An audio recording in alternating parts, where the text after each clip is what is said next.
Bismillahirrahmanirrahim. Alhamdulillahirabbil alamin. Wassalatu wassalamu ala asyrafil anbiya'i wal mursalin Sayyidina Muhammadin wa ala alihi wa sahbihi ajma'in. Alhamdulillah, para jemaah dirahmati Allah Subhanahu wa taala. Kita akan meneruskan pengajian di dalam kitab Fathul Qarib karangan Al-Imam Ibn Qasim Al-Ghazi, yang mana kita masih berada dalam bab nikah. Dan akhir sekali pada minggu yang lepas kita sedang membicarakan tentang hukum ahkam yang bersangkut paut dengan wanita-wanita yang berada dalam keadaan iddah.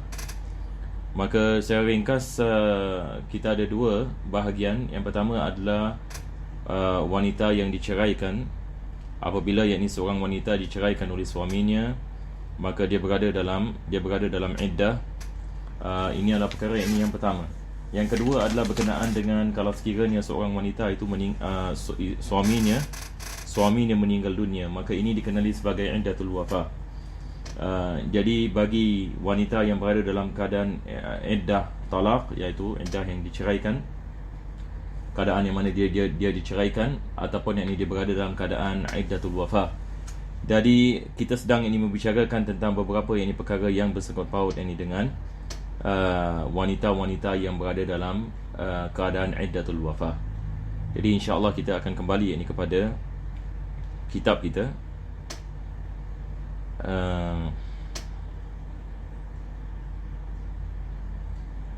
Sekejap ya. Minggu lepas kita membicarakan berkenaan dengan definisi apa yang dimaksudkan dengan ihdad, dan daripada perkara yang ni bila wanita itu dia dalam keadaan iddatul wafah, diwajibkan ihdad. Dan maksud daripada ihdad adalah meninggalkan yakni pakaian yang megah, begitu juga meninggalkan wangi-wangian dan memakai celak, dan apa saja yakni jenis yakni mencantikkan seseorang ini wanita. Maka ini diharamkan kalau sekiranya wanita itu dalam keadaan iddah al-wafah. Ini yang kita sedang ini berbicara yang ini di dalamnya. Sekarang kita kembali ini kepada kitab ya.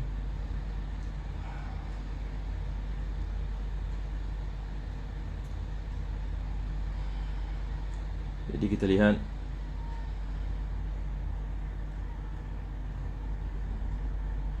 ini mungkin ambil masa sikit ya.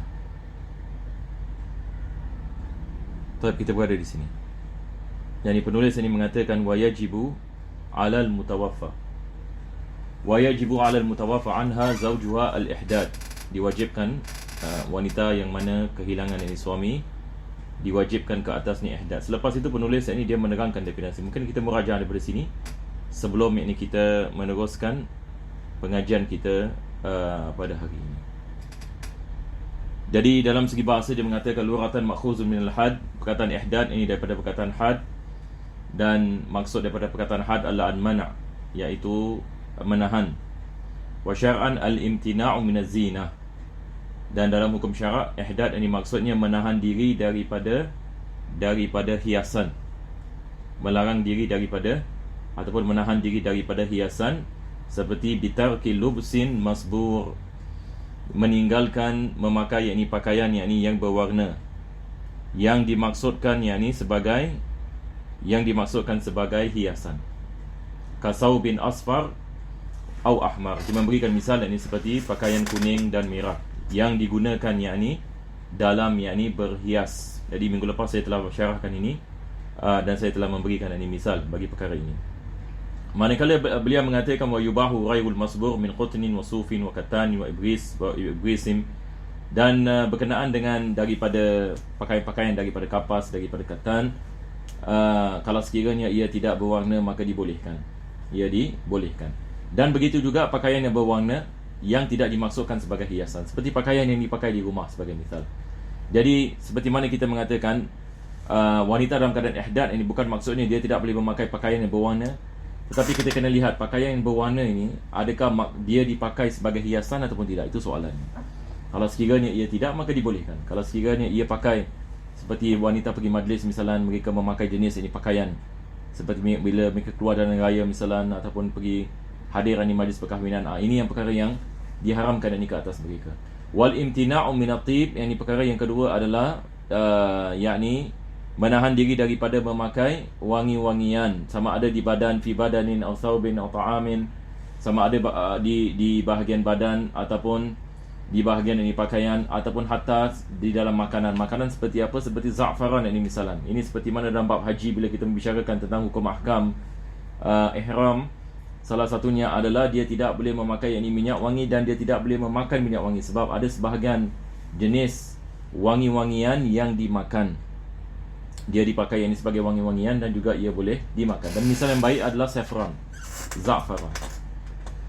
Dan begitu juga memakai yakni apa kita mengatakan kohol, celak ya. Memakai yakni celak, dan celak ada dua jenis. Dia mengatakan celak yang dimasukkan di sini adalah celak yang tidak diharamkan. Apa maksudnya? Sebab celak ini sama ada seorang wanita memakai celak sebagai perhiasan ataupun dia pakai sebagai ubatan. Kalau sekiranya dia memakai celak sebagai ubatan, dibolehkan.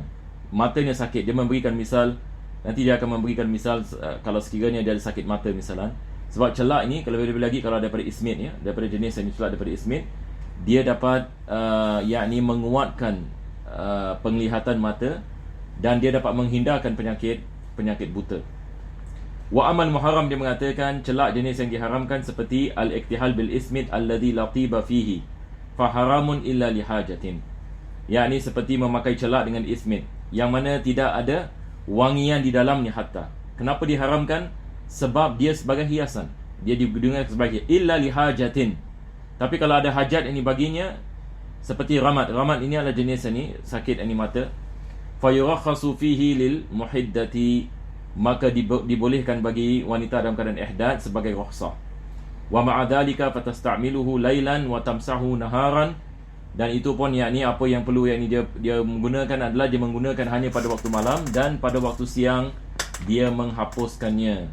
Pada waktu siang dia menghapuskannya. Apa sebabnya? Sebab menggunakan celak sebagai ubatan ia digunakan pada waktu malam dan bukan pada waktu siang. Melainkan kalau sekiranya waktu siang juga dia memerlukannya sebagai ubatan, maka ia tetap ini dibolehkan.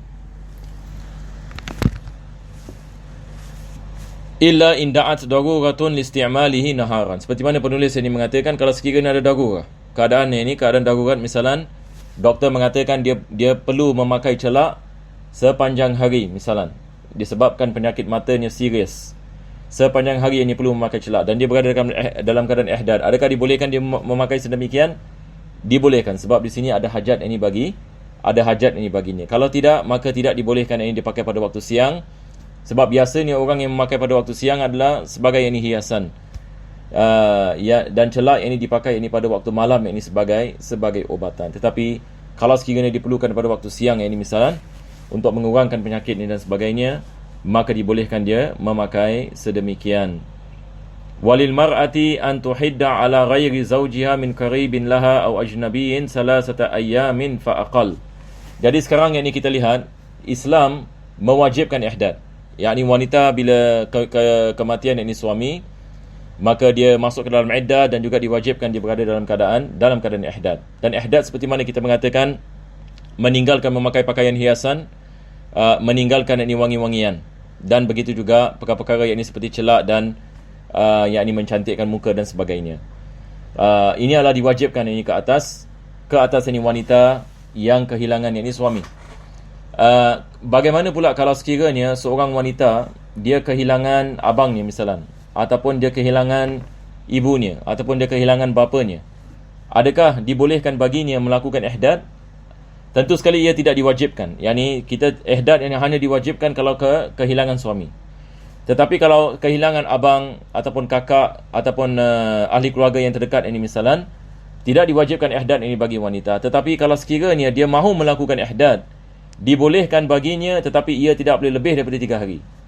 Ia tidak boleh lebih daripada 3 hari. Ini yang penulis ini mengatakan, walil mar'ati an tuhidda ala ghairi zawjiha min qaribin laha. Yani dia memberikan misal ini seperti yakni saudaranya yakni meninggal dunia, ataupun ajnabi, hatta yakni seorang yang tidak ada ikatan ini dengannya, tetapi yakni kawannya ini sebagai misal, ataupun orang yang rapat ini kepadanya.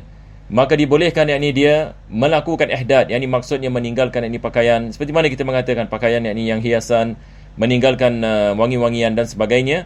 Akan tetapi dia tidak boleh lebih daripada 3 hari. Dia adalah 3 hari fa'aqal, dan lebih kurang daripada 3 hari. Fatahrumu ziyadah, kalau dia lebihkan dengan sengaja maka diharamkan ke atasnya. Kalau in qasada zalika, kalau dia melebihkan dengan sengaja, misalnya dia naik kepada hari yang keempat, hari yang kelima, hari yang keenam, dan dia melakukannya dengan sengaja disebabkan yakni dia niat yakni untuk melakukan ihdad ini bagi kematian kawannya sebagai misal, maka diharamkan ke atasnya kalau ia lebih daripada 3 hari. Fa in zadat 'alaiha bila qasdin la yahum, tapi kalau sekiranya dia tak sengaja disebabkan dia terlalu sedih misalan, dan dia pun tidak ada mood yang nak pakai minyak wangi misalan, ataupun dia pun tidak ada mood yang nak pakai pakaian yang cantik dan sebagainya disebabkan kesedihan, tapi kebetulan, bukan maksudnya ihdad, tetapi kebetulan yakni dia mahu melakukan sedemikian, maka tidak diharamkan. Sebab ini bukan yakni niat yakni sebagai melakukan yakni ihdad yang disebutkan yakni di dalam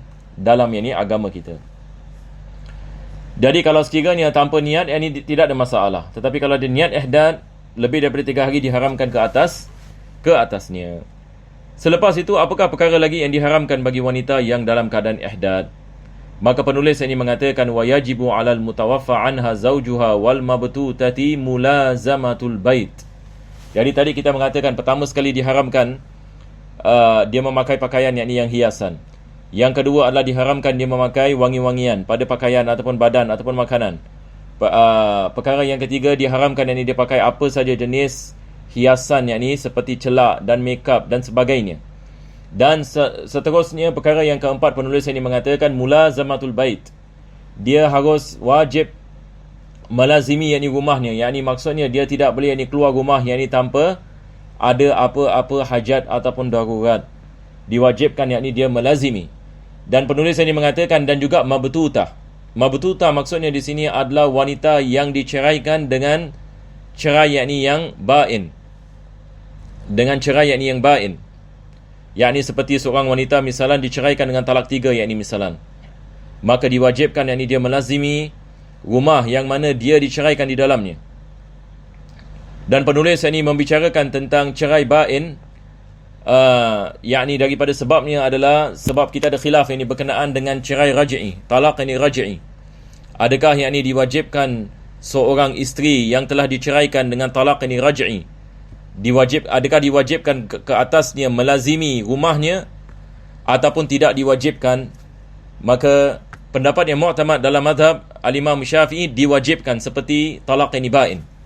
Tidak ada beza di antara talak ini bain dengan talak raj'i. Tetapi di sini penulis ini nak terangkan kepada kita di dalam masalah ini ada khilaf. Ada sebahagian yang ulama seperti mana sebahagian daripada kitab al-Imam Nawawi menyebutkan bahawasanya tidak diwajibkan melazimi rumah bagi wanita yang diceraikan dengan talak ini raj'i. Sebab ini wanita yang diceraikan dengan talak ini raj'i hukumnya yakni sama yakni seperti yakni isteri, disebabkan yakni suami yakni boleh merujuknya kembali kepada pernikahan. Selepas itu beliau mensyarahkan yakni apa yang dimaksudkan dengan mulazamatul bait, yakni wajib baginya melazimi yakni rumahnya. Maka dia mengatakan wa huwal maskanul ladzi kanat fihi 'indal furqah. Jadi diwajibkan bagi wanita yang kehilangan suami dan begitu juga wanita yang diceraikan dengan talak bain dan juga talak raj'i dalam pendapat mu'tamad dalam mazhab Syafi'i, diwajibkan dia melazimi rumah yang mana dia diceraikan di dalamnya ataupun rumah yang mana dia tinggal bila suaminya meninggal dunia. Maka diwajibkan dia melazimi rumah itu. Dia tidak boleh keluar daripada rumah itu. Tetapi dengan syarat penulis mengatakan in la qabiha, kalau ia layak baginya. Kalau sekiranya yakni ia layak baginya. Melainkan kalau ia tidak layak baginya. Misalan di tempat itu misalan ada banyak benda-benda yakni yang mengganggunya misalan. Ataupun ada banyak perompak dan sebagainya. Ataupun yakni rumah itu terlalu kecil dan ada orang lain yang tinggal di rumah tersebut dan sebagainya. Maka tidak layak baginya ataupun ada bahaya bagi diri wanita itu kalau sekiranya dia tinggal di rumah itu berseorangan. Maka dalam keadaan seperti ini diwajibkan atas suami untuk mencari rumah yang layak ini bagi isterinya untuk berada dalam keadaan dalam keadaan apa kita mengatakan iddah, sama ada dalam iddatul talaq ataupun dalam iddatul wafa, diwajibkan atas ahli keluarga suaminya memastikan bahawasanya isterinya berada dalam rumah yang layak baginya, bagi untuk menjalankan ihdad dan sebagainya.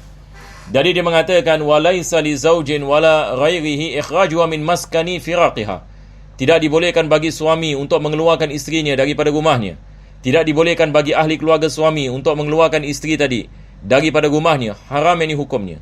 Kalau sekiranya seorang suami menceraikan isterinya dan dia menghalau isterinya daripada rumah itu, diharamkan ke atas suami. Maka suami memberikan isteri tersebut untuk tinggal di rumah tersebut. Tapi kalau sekiranya misalnya dia tinggal dengan isteri dalam satu rumah, misalnya dia menceraikan isterinya, dia tidak boleh tinggal bersama dengan isterinya. Jadi siapa yang perlu keluar? Yang perlu keluar adalah suami, bukan isteri. Isteri diwajibkan dia melazimi rumah, sebab dia diceraikan. Dan suami tidak boleh tinggal dalam satu rumah lagi, sebab mereka bukan suami isteri lagi. Maka diwajibkan dia memberikan rumah itu bagi isterinya untuk dia tinggal semasa iddah. Akan tetapi seperti mana saya mengatakan minggu lepas, benda ini hampir tidak berlaku zaman yang kita tinggal hari ini. Hari ini apabila berlaku perceraian, perkara yang pertama sekali, isteri akan keluar daripada rumah. Ini adalah perkara yang diharamkan. Ini adalah perkara yang diharamkan, dan ramai orang yang melakukan sedemikian. Hampir ulama kita mengatakan ini adalah perkara yang sudah tidak diamalkan, daripada perkara yang sudah tidak diamalkan. Dan wanita yang melakukan sedemikian, maka itu adalah nusyuz sebenarnya. Tidak diwajibkan bagi suaminya untuk memberikan nafkah. Kalau sekiranya suaminya misalan mengatakan kepadanya, engkau tinggal di rumah ni, isterinya tidak mau, maka isterinya keluar, maka ini adalah daripada nusyuz yang tidak diwajibkan bagi suami untuk memberikan nafkah.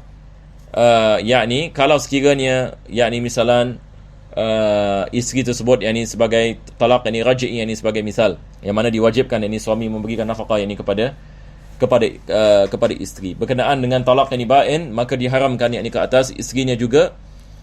Cuma nafkah tidak diwajibkan bagi wanita dalam keadaan ba'in. Selepas itu penulis beliau mengatakan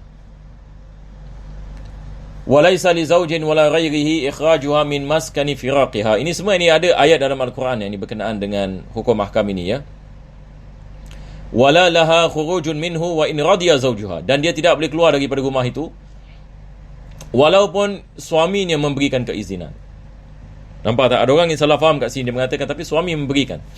Ini bukan masalah sama ada suami memberikan ataupun tidak memberikan, tetapi ini adalah hukum mahkam Allah Subhanahu Wa Taala. Dia tidak kait mengait dengan suami. Dia kait mengait dengan agama.